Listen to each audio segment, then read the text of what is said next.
Hi guys!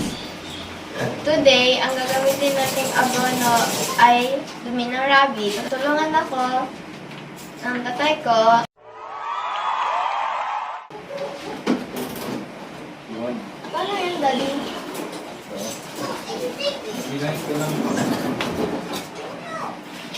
At isa sa aling ko. Ano yung mga green-green? Dumi ng rabbit ay magandang gawing abono. Ito yung mga halaman. Isa rin to sa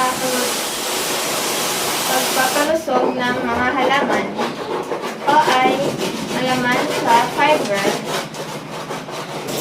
Maganda din ito dahil ang mga kinakain ng mga rabbit ay malinis. Ito ko po sa inyo ang mga alaga naming rabbit. Narito ang ilang sa mga rabbit na inaalaga namin. Okay. Ito naman si Big Boss. Ang tatay ng mga rabbits na pinapakita ko. Ito naman si Annie. Siya ang nanay ng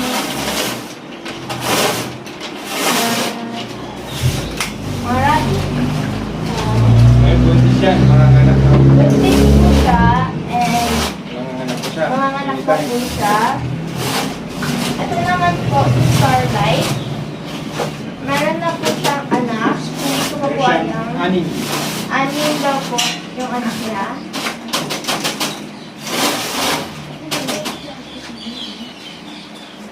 Ito si Mara.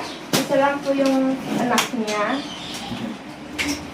Ngayon, kukuha tayo ng isang palanggana at dito natin isasalin ang dumi ng rabbit.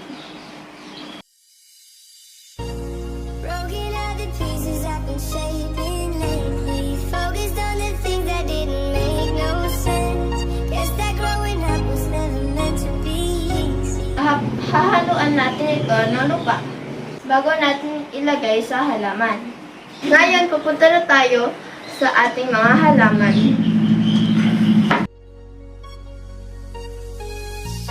Yeah, I got used to doing everything sideways. Didn't really care about how anyone felt. Tayo na lupa. Emotions sounded different when that's felt. Oh, but what is love saying? No, you Ito natin sa lupa.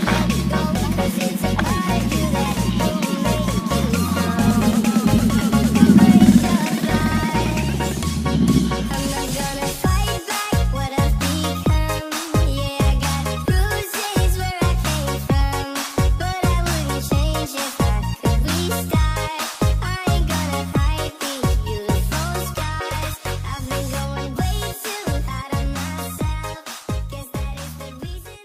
Sana makatulong ang video na ito sa inyo. Thank you. Bye.